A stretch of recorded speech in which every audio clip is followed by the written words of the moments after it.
kabarnya? Luar biasa. Yesus dahsyat. Yes, yes, yes. Gracias kids. Joy, joy, joy. For you, for me, for sukacita, sukacita, sukacita. Untukmu, untukku, untuk semuanya. Sukacita, sukacita kita dari mana asalnya? Dari Tuhan Tuhan Yesus yang memberi sukacita. Kita mau beribadah, yuk duduknya yang rapi, sungguh-sungguh, tidak ada yang bermain, tidak ada yang bercanda lagi. Kita mau bilang dari terbit matahari, dari terbit matahari.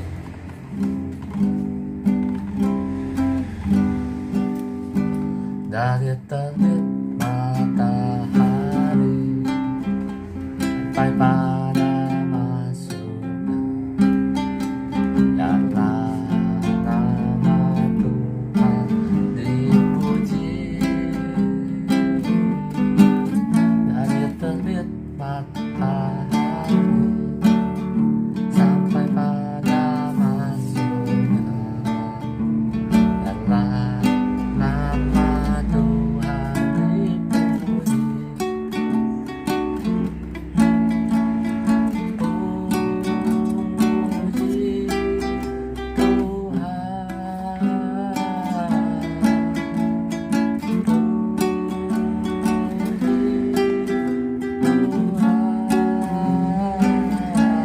dari terbit matahari sampai pada masuknya biarlah nama Tuhan dipuji.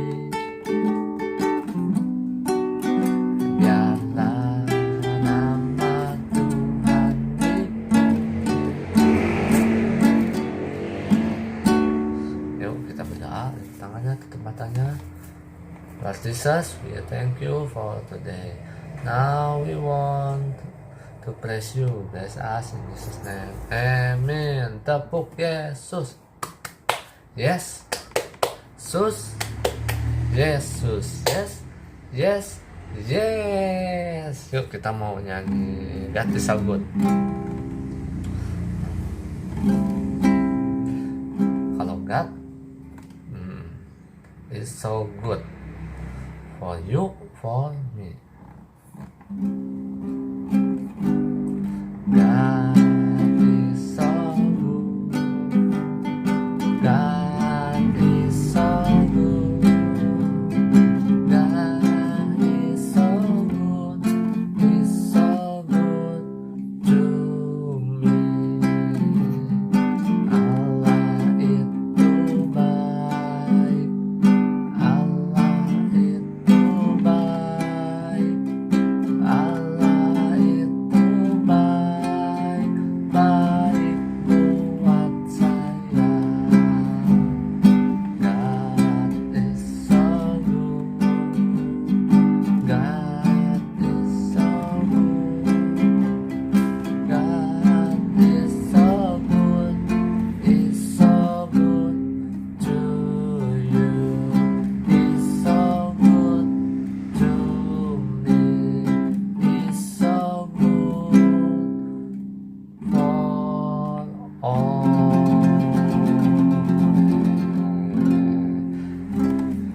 Lagu kedua kita menyanyi Yesus pokok. Yesus pokok dan kita caranya, tinggallah di dalamnya.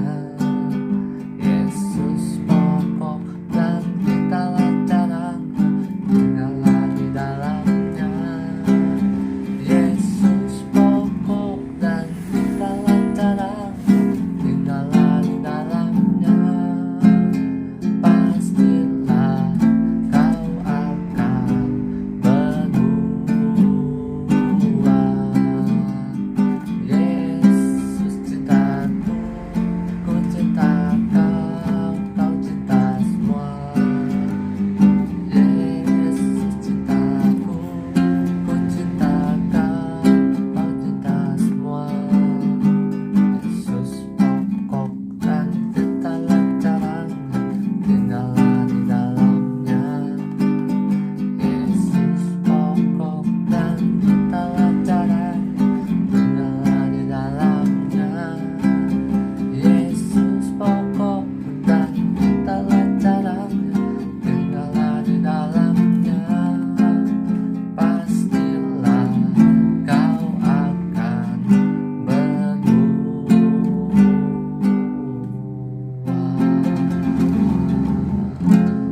batang utama, batang besar, dan kita carangnya, dan kita rantingnya.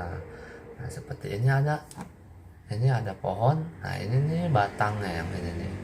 Yang ini batangnya.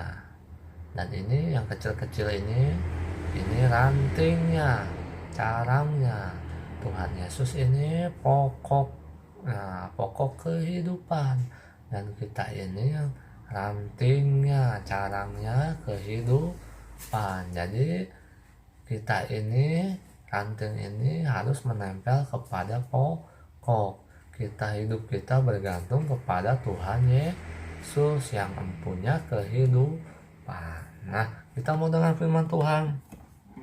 Kita bilang syukur, memberikan syukur.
Tangannya tutup matanya. Lord Jesus, we thank you for today.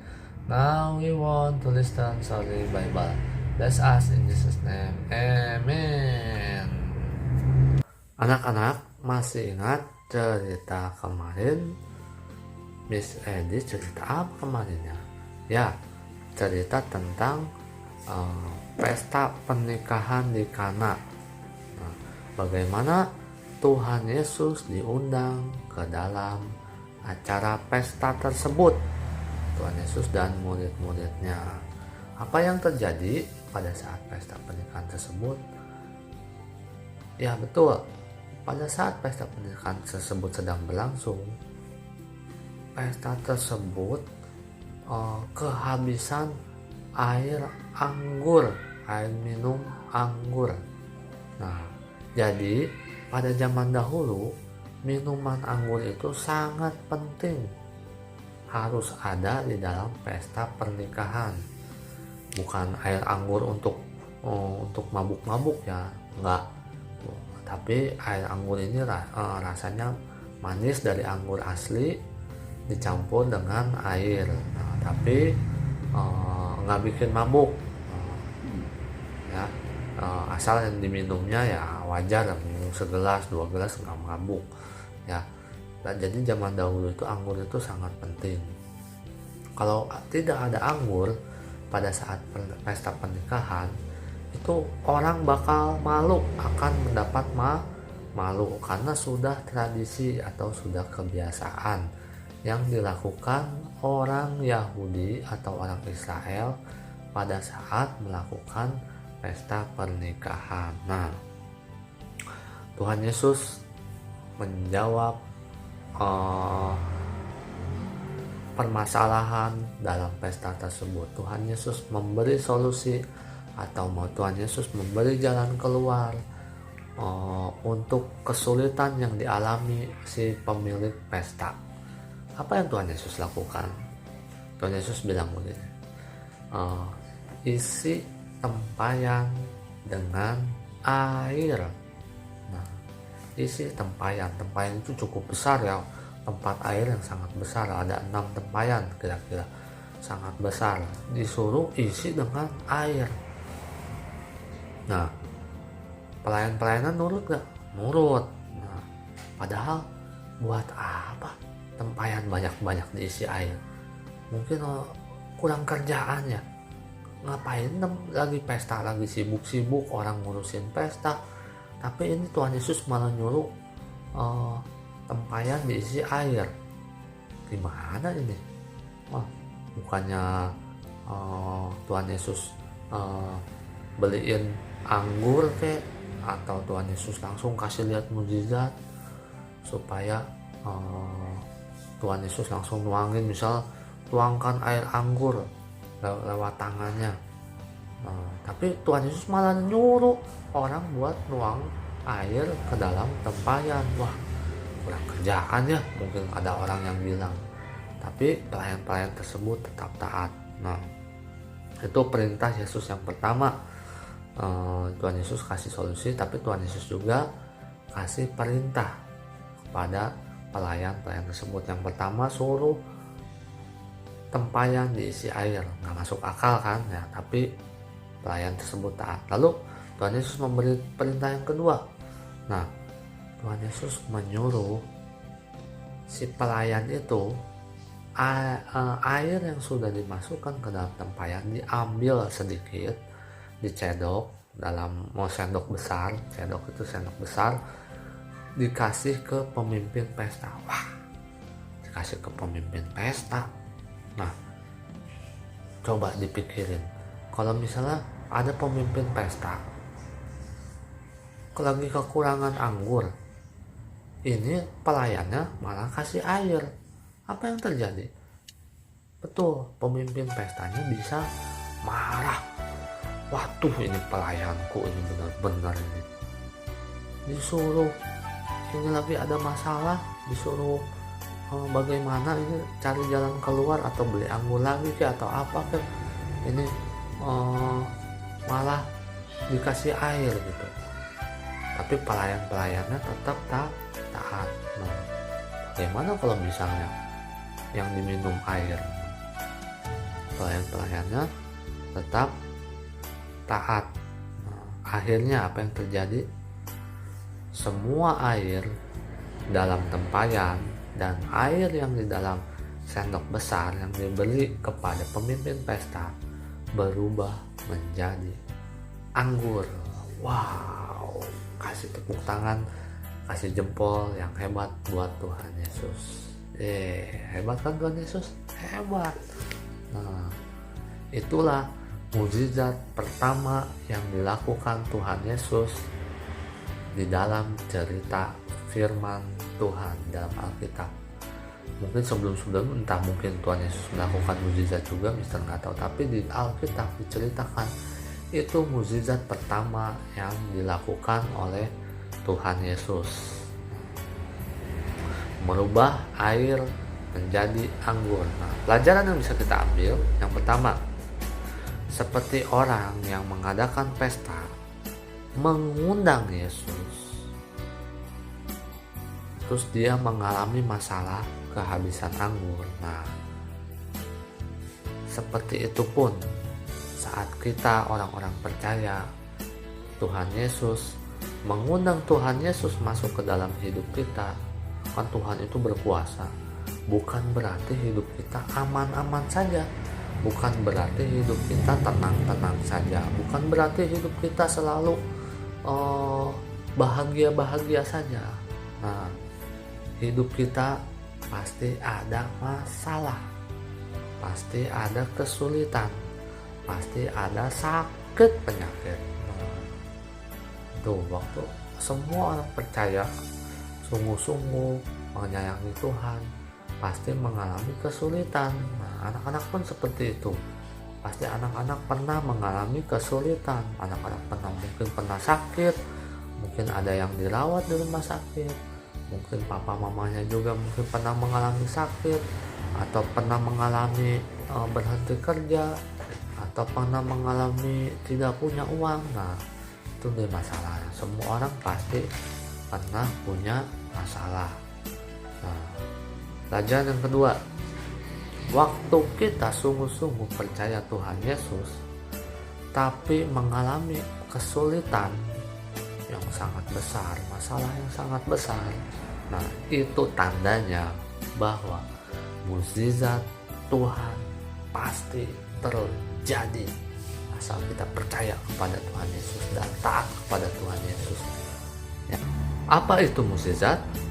Mukjizat itu hal yang luar biasa yang Tuhan kerjakan untuk menolong setiap orang percaya, supaya orang percaya itu, supaya kita yang percaya dapat menceritakan kebaikan Tuhan Yesus kepada semua orang.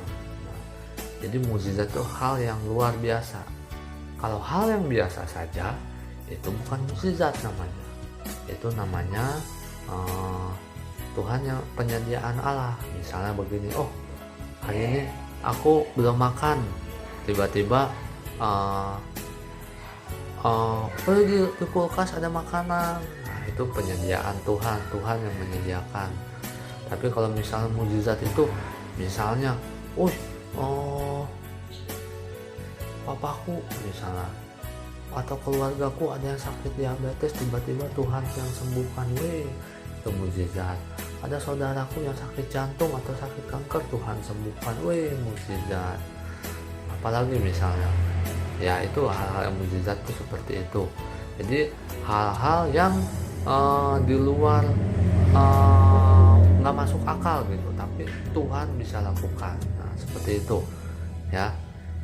Kalau kita punya masalah yang sangat besar, Tuhan pasti beri mukjizat asal kita percaya. Jadi mukjizat itu bukan pertunjukan sulap. Nah, kalau pertunjukan sulap itu buat kebanggaan si tukang sulap. Tukang sulapnya hebat. Kalau mukjizat itu Tuhan adakan untuk supaya kita semua orang dapat percaya kepada Tuhan, supaya semua orang selamat. Itu dia mukjizat ya. Nah, pertanyaannya, mukjizat apa yang Tuhan Yesus lakukan pada saat pesta pernikahan di Kana? Mukjizat pertama yang Tuhan Yesus lakukan, nah apa? Itu dia. Kita berdoa. Lipat tangannya, tutup matanya anak-anak. Tuhan Yesus yang baik, terima kasih Tuhan Yesus untuk firman Tuhan hari ini. Kami boleh menjadi orang-orang yang percaya Tuhan Yesus. Mungkin kami mengalami kesulitan, keluarga kami mengalami kesulitan, tapi kami percaya Tuhan Yesus yang menolong kami. Kami tidak hanya percaya, kami mau taat kepada Tuhan Yesus. Terima kasih Tuhan. Biar Tuhan Yesus selalu menolong keluarga kami. Terima kasih.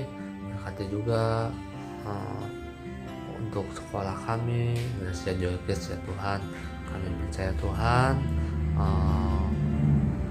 Kau akan menjadikan sekolah Gracia Joy Kids sekolah yang besar dan menjadi berkat untuk banyak anak-anak di seluruh Indonesia. Terima kasih Tuhan. Dalam nama Tuhan Yesus kami berdoa. Amin. God bless us.